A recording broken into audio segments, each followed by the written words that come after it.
Hey, everybody, and welcome to Lament Tonight. We got a good one for you. Stick around and find out what Joe Cason's all about. Right now, Gary Lime and the Flea Tones take us away. 1, 2, 3, 4.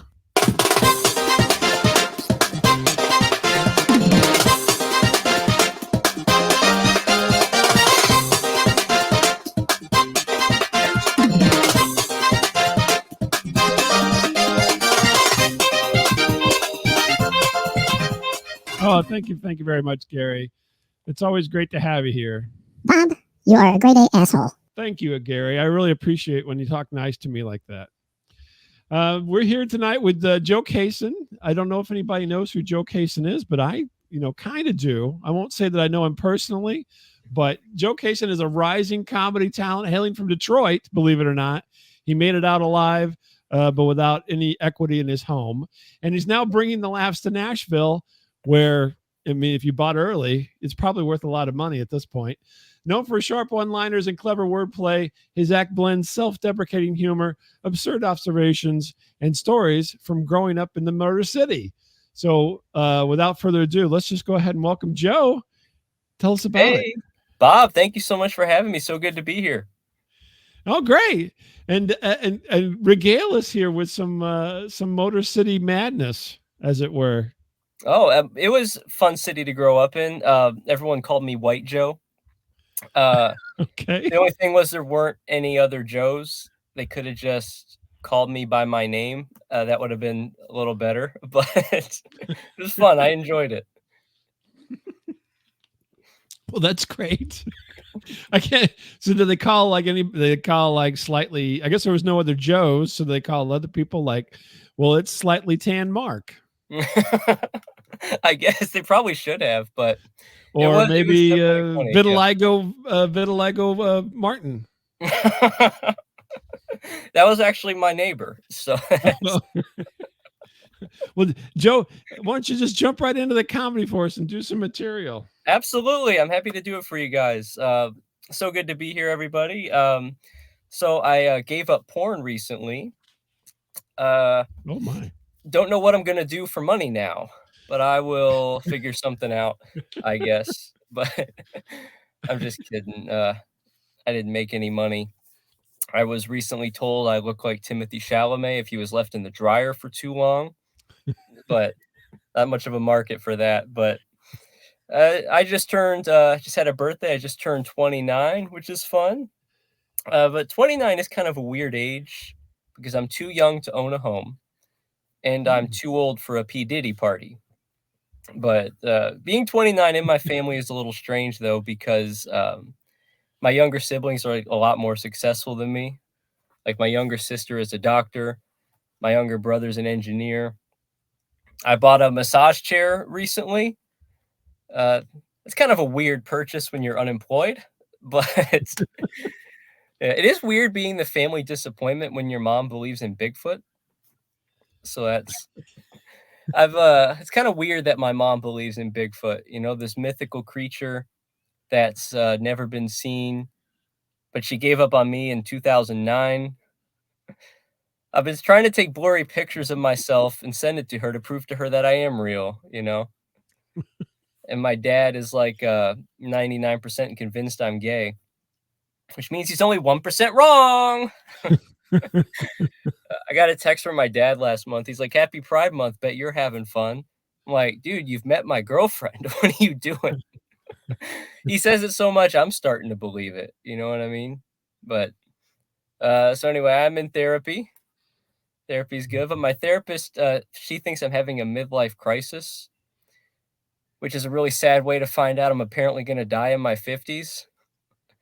I hope she's not a real doctor, But I'm actually glad I had therapy today. I'm glad I didn't get institutionalized because I have therapy every Thursday at 11:30. I showed up yesterday at 1 o'clock thinking it was time. And they're like, "Mr. Cason, this is not your day. You usually have your appointments Thursday at 11:30. And instead of saying, "Oh, I'm sorry, I'm brain dead," I just said, "Oh, I'm sorry, I'm bread." So I went into therapy, called myself bread. I was fully expecting to be institutionalized today, but glad that didn't happen. I didn't help the situation though, and my therapist is like, "Imagine your younger self is sitting right next to you." And I was like, "Oh, you see him too?" So, yeah, but I am, working on improving myself though. Like I have, like I said, I'm dating again, which is good. Which is it is good though, because my last, girlfriend ended up keying my car. I now drive a 2009, Toyota douchebag, so that's great. But yeah, it's like, said speaking of things, not going your way, my grandpa was in the Holocaust, and people always when you have family in the Holocaust, people will always say, like, "Would you ever go visit their concentration camp?" And I was like, I would say, like, "Yeah, I guess," but I looked it up one day and found out this is a true story. His camp was bulldozed, and they turned it into an amusement park. So now I actually wanna go, you know? Ride the Holocoaster or whatever rides they have, but, yeah, it's fun. My family's actually a Romani.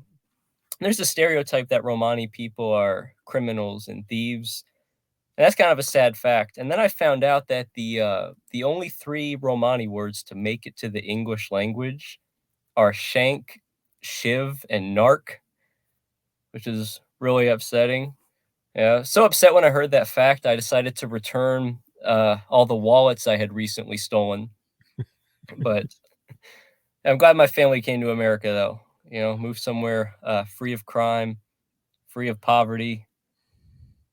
So I'm from Detroit, as you said, and, Detroit is a tough city to grow up in, and I know I don't look tough, but, it's because I'm not. It was dangerous actually growing up in Detroit, looking like me.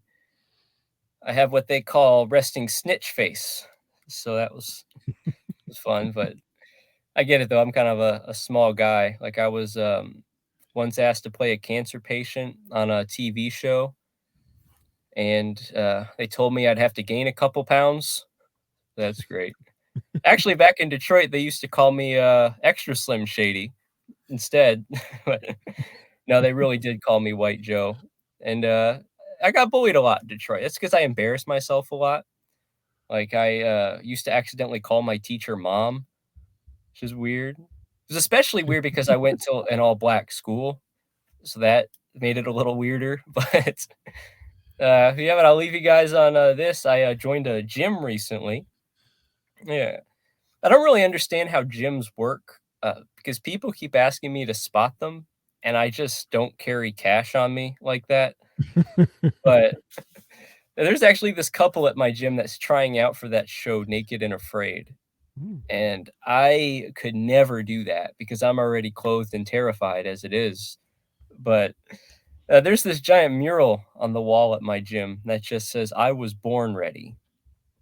And I really hate that statement because I was born premature. Was not ready at all. All right, that's what I got for you today, Bob. Thank you. Fantastic, Joe Cason, everybody. Thank you. Yeah, and White Joe. I think we're just going to call you that from now on. We're going to drop the case and just White Joe. Wait, Joe, I'm down with Yeah, that. I mean, it could be a comedian name or a rapper name, actually. It could be. I Yeah. could be both. Yeah. Could be both. There's Ugly Kid Joe. That's another one that's was out there, right? That's There's right. Fat Joe. Remember Fat Joe? I He's remember a Fat rapper. Joe. Yeah, he was He's great. now he's not so Fat Joe. Yeah, he lost it. Lost a Good lot for of him, weight. but you gotta change the name. But, Yeah, exactly. yeah, You call him Fat Joe. I mean, if you were to go to Tahiti for a year and come back all tan, they wouldn't call you White Joe anymore. They call you Tan Joe from Tahiti. I can go with Tan Joe. I'd There you prefer go. that.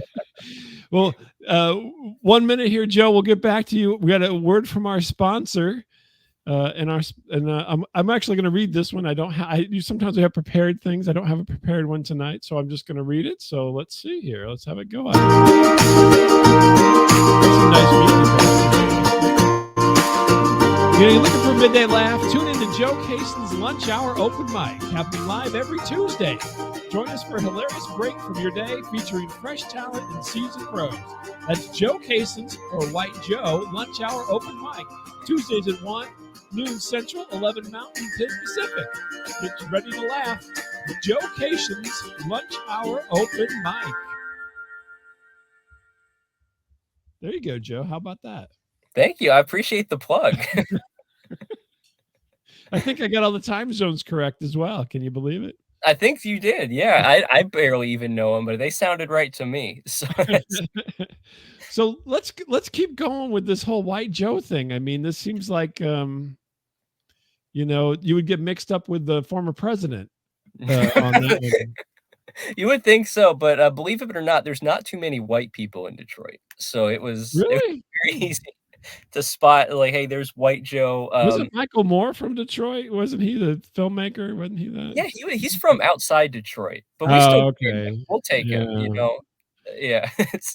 Grosse Point Blank, was he from Grosse Point? Perhaps he was. For Grosse Point is east of Detroit, and then I think he lived in Flint for a while, if I remember correctly. So, does everybody ever call you Canadian Joe? Because I mean, Detroit's right there by the border. Maybe you just snuck across. Honestly, I think I was telling people the other day, I think my parents made a mistake. My family came to America to have American babies, and I'm like, I was 2 miles away from free healthcare for the rest of my life. Yeah, you could have just got me out over there. Maybe we should rethink this, folks. Yeah, exactly. But you could actually see Canada from my old house, my old neighborhood, because I lived in South Detroit, right by the Ambassador Bridge. You look over, you see, happy people with their cheap insulin. It was great. I was going to say, I don't know how old your father is, but I think Viagra is covered over in Canada. So. That might be why I'm here today, Bob. So maybe he was sneaking over the border. That's one of those things you never hear about. Everybody's worried about build a wall in Mexico and everything. What about all these Canadians just going back and forth, getting, cheap ciggies over here in the States and then dragging them back up to Canada? I mean, that's got to be a racket, don't you think? I think it should be. I know Canada would probably want to build a wall from us, because I remember in high school, kids would cross the border because you could drink at 18, 19 in Canada. Mm-hmm. And then you just come back, and then it's back to 21. Or the casinos were also 18 and up. So a lot of people would go over to, gamble away their fast food earnings. So their allowances. My Burger King money goes far over in Canada. That's right. Exchange rate is mad. I went to Canada a long time ago, and it was you'd get for a 20 American 20, you get $25 Canadian at the time. I think that's changed since then, but we were at a bar in Canada getting drunk with an extra $5. So it was fantastic. I mean, it's like free money. It just comes out of the sky, Mm-hmm. Oh, good. So, yeah. Well, you got to think about this. You need to really seriously, now that you are, you're working your way into a career here as a comedian. Canada may be a good home base. It might be. I know they do love funny people up there.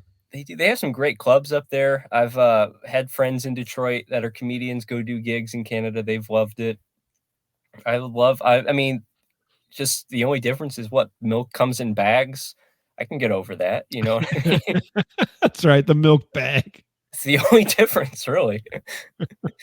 We don't have a jug. We have a bag. It's like, how the hell do you get that home? I'd be so nervous without spilling it. It's like they're wasting so much milk up there from spillage. They really I can imagine people with palsy trying to get their milk bag and it goes all over the place. Oh my God. Yeah. So now you're in Nashville now, mm-hmm. which, I mean, obviously Nashville right at this moment is kind of like, one of the few centers of the universe, as I'm told, by people who live near there or in that area, mm-hmm. because it's booming. I mean, Nashville is like everything right now.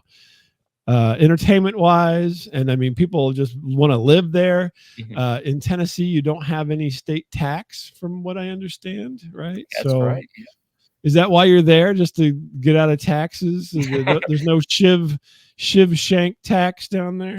Exactly. I gotta Yeah, make sure my my $20 gigs aren't taxed here in Tennessee. That's what I gotta do. Well, it's like that $5 exchange. I mean, anything Yeah, counts, right? it really adds So up out down here. Yeah.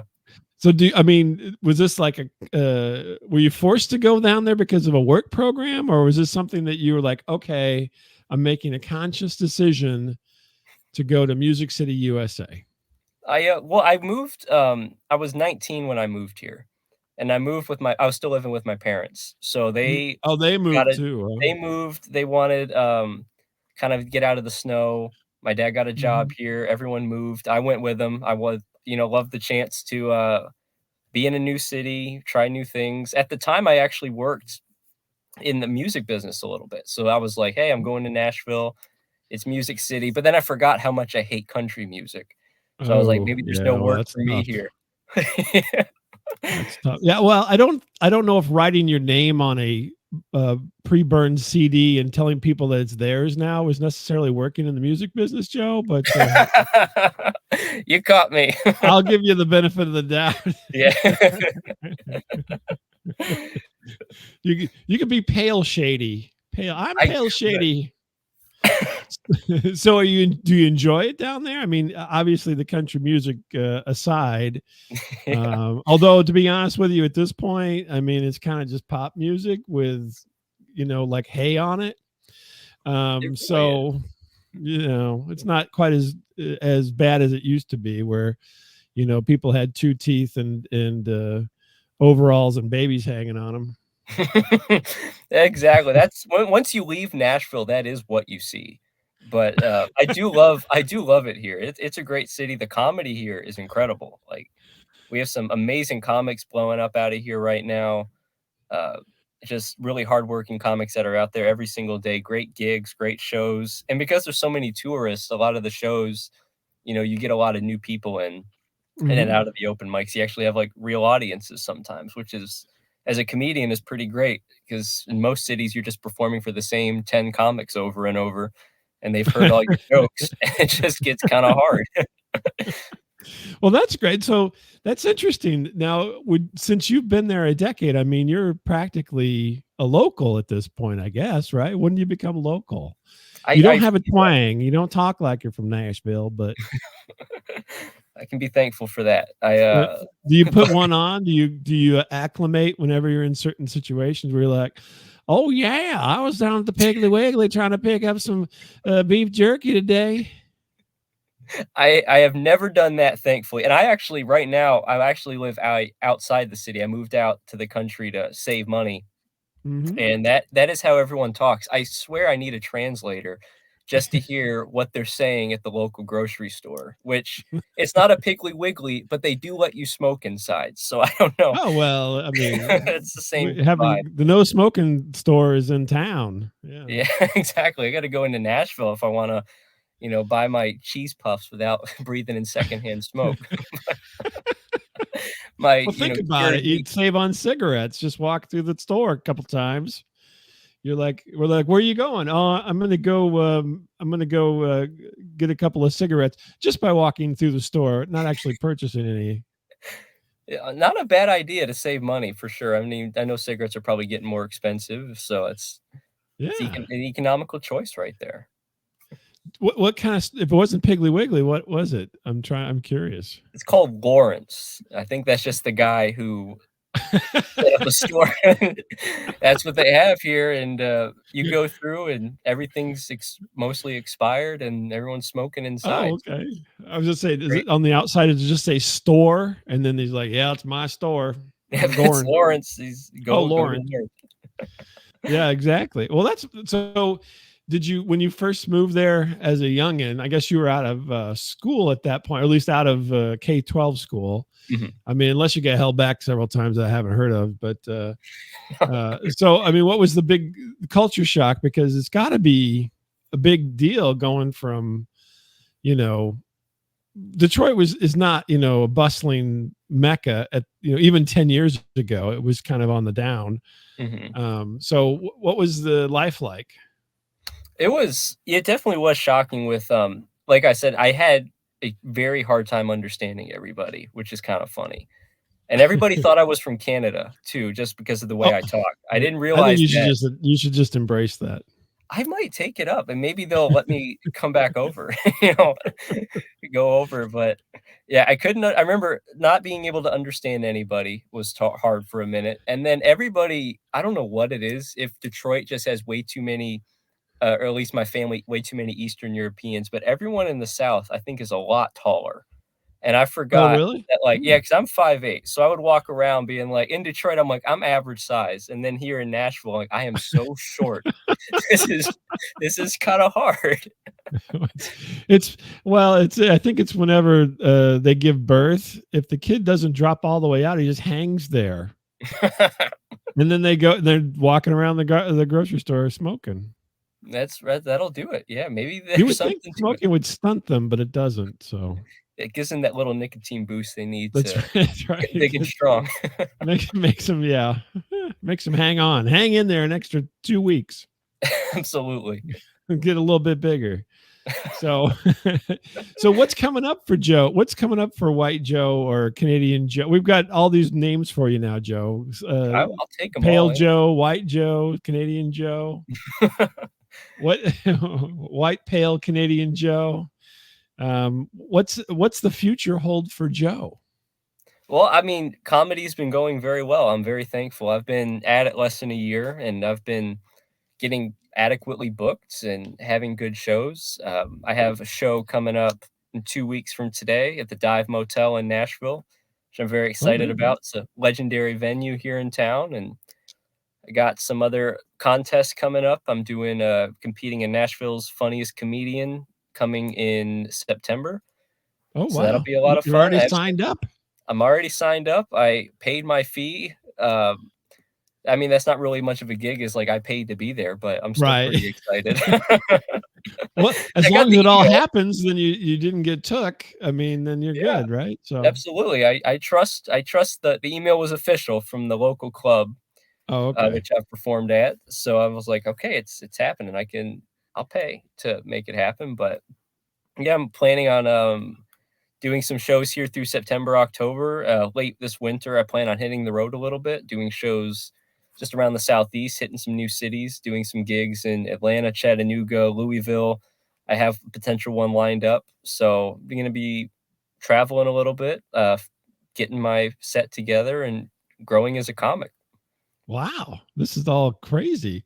Yeah. So, you're from Detroit. You're going to be traveling. What are your wheels?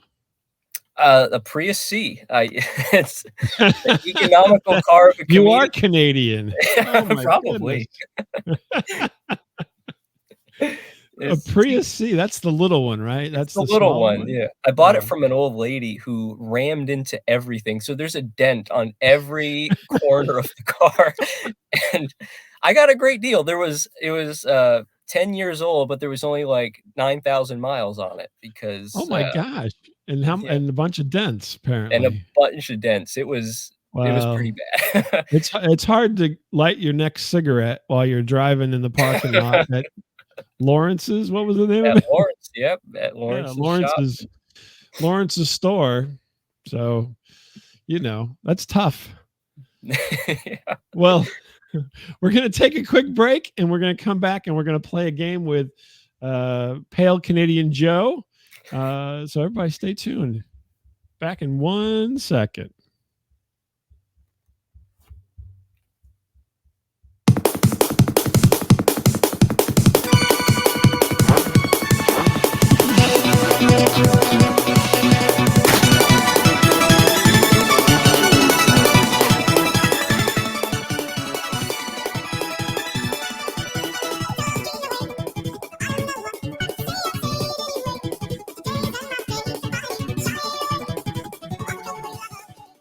Gary, I don't know why you sing so fast.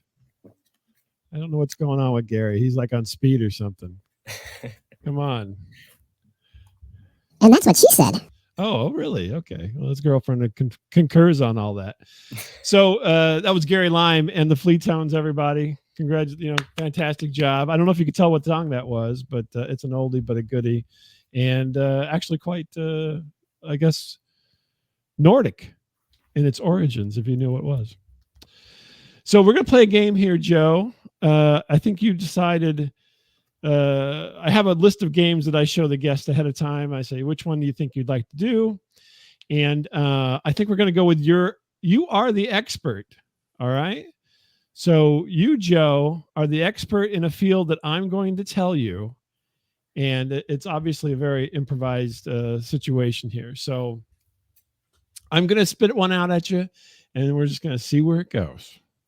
Sounds good. Let's do The it. challenging mind of a transplanted Canadian Detroiter into Nashville, down at Lawrence's, sucking in the secondhand smoke. Okay, you're a nuclear reactor technician. And don't fall in. No, okay. First order of business. And the alarms are going off. What happens? You're the expert. What do we do? You call the manager, the more expert. Here's the thing. This isn't fries. We're not making fries. The fry vat's burning. What do we do? No, this is a nuclear reactor, and you are the technician. Bob, I'm glad you asked me this. I'm actually have a master's degree in nuclear science. So this is my field. And when that is happening, you pray to whatever God you believe in and hope that your family will at least survive the 300-mile fallout. Because if the reactors are going off, the first thing you got to do is just shut the alarm off. That gets kind of annoying. You can't think with all the beeping. Good advice. Yeah. Yes, all the whistles. It's hard to concentrate on what you're trying to do, which is I think they did that at Chernobyl. That's what happened, and look how that turned out. Actually, pretty decently from what it could have been. Could have been worse. Yeah, could have been way worse. So, turn the alarm off. Get your head thinking straight.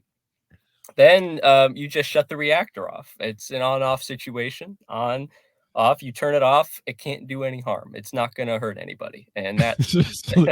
So you're telling me all these billions of dollars spent on nuclear power, literally, each one of them just has a really large on-off switch?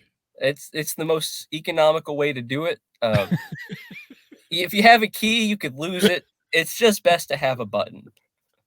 If you turn it off and power goes out, whoops, you just flip the breaker back on. Oh, okay. Power is restored to the Chicago area, just like that. Oh, wow.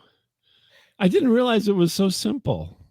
Everybody makes it seem like it's really difficult. You've really brought it down to earth for us.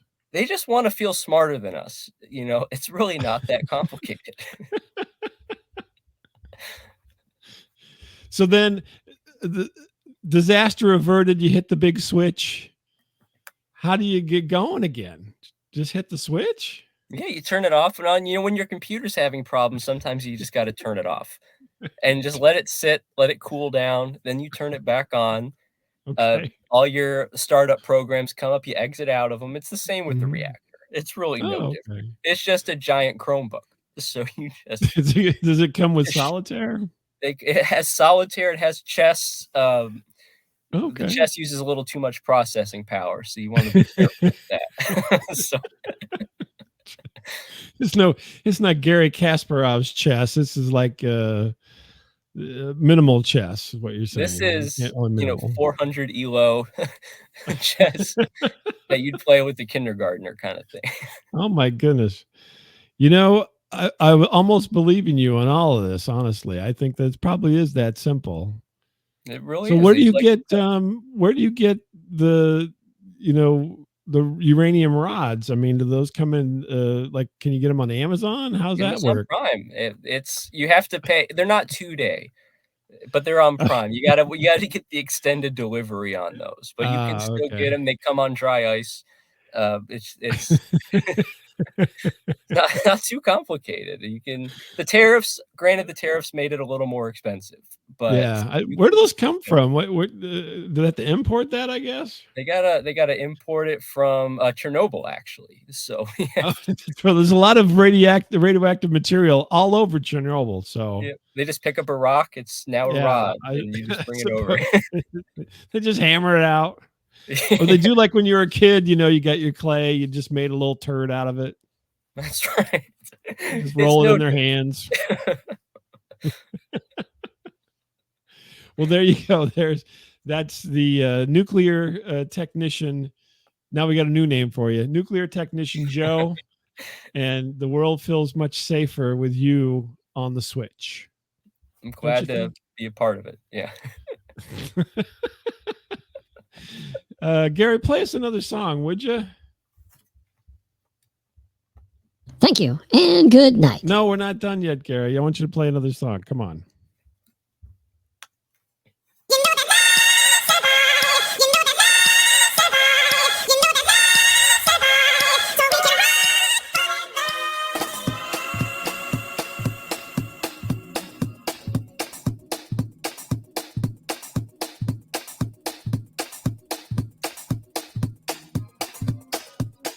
That's a bit repetitive, Gary. We're going to leave you for that one.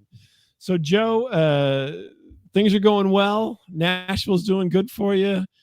You may go to Louisville, which I don't know if that's an up or a down on the scale. I'm going to say it's an up because people know that, right? So, Chattanooga, maybe a little more of lateral move on that one. I would say so. Yeah. You've been to Chattanooga before, haven't you? Yeah, I've done shows there before. Did you go on the inclinator, the incline railroad? Have you been on that? I saw that was available, and I went to go actually buy tickets, and the thing was down, so I went and I didn't have cash, and we didn't get to go, and I was like, "You know what?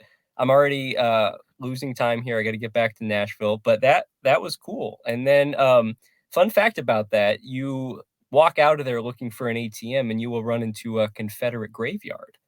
So that's a little, fun little tidbit for those who Is that aren't where the ATM is? You know, that's where I thought it was surprisingly close to, civilization. It was a Really? another little culture shock for me living in Tennessee. I was like, "Wow, that would not last 5 minutes in Detroit." So that's Yeah, I can yeah. imagine there would be a little intolerance on the Confederate graveyard situation, especially when they put That's the right. ATM in the middle of it. That's just ridiculous. You go, oh yeah, it's over there by Memorial to Robert E. Lee. Robert E. Lee ATM. For Fee is every greenback 1886. Yeah, you get some Confederate money as well. It's a that's bonus. right. They're trying to get rid of it. They wanted us to burn it, but we thought, no, we'll give it away as a souvenir. That is funny 'cause you can actually buy Confederate money in Chattanooga too, by the way, like Oh, actual printed great. Confederate money, and I think they actually take it at Lawrence's, fun fact, so it's legal tender there. Only for cigarettes. Yes. Oh my gosh. Let's see. What would the conversion rate, speaking of that, what would the conversion rate be to US dollars and defunct Confederate dollars? That's a great question. I mean, it Like only 100 to exists 1 for 5 or years. Yeah, it's gotta be something like 250 to 5, whatever that is, 50 to 1, I would say. We'll 50 to just go 1? by Okay. years on how long, each was around. I think that would work, but you take a Confederate bill to Canada and you do get an extra $5, so Oh. that's Still, even to this day. Well, Joe, I want to thank you for being my guest tonight, and all the best to you and your success and going on the road. I wish you, nothing but the greatest. And don't forget the lunch hour. You want to do the commercial for your own show here on Plausible? Yeah, absolutely. Every Tuesday at 12 o'clock Central Time, we have the lunch hour open mic. If you hate your coworkers as much as I do, you can pop in, tell between 5 and 7 minutes of jokes, depending on how many people we get in. We have so many great comics coming in all over the country, sharing their material. And at the end of everybody's sets, we all go over each other's stuff, give each other tags, help each other improve. So it's like a great writer's room for new and experienced comics, and it's just a lot of fun to hang out. Come be a part of the family and join us 12 o'clock Central Time on Tuesdays. There you go. Joe Cason's lunch hour. Now you're making people work. For a minute, I thought we could just sit down and no. You got to critique and you got to write and you got to come up with ideas. I mean, this is work now, Joe. Yeah. So yeah, come be Joe Cason's AI on Tuesday afternoons. That's right. Come help me with my sets, and I'll end the show before I help you. No, I'm just kidding. The Mechanical Turk. Joe Yeah, Cason's that's right. Comedy Mechanical Turk. There you go.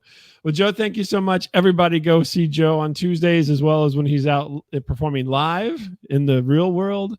And we'll see you all here on the next Lament Tonight next month. Who knows who'll be with me? I don't know. We'll find out.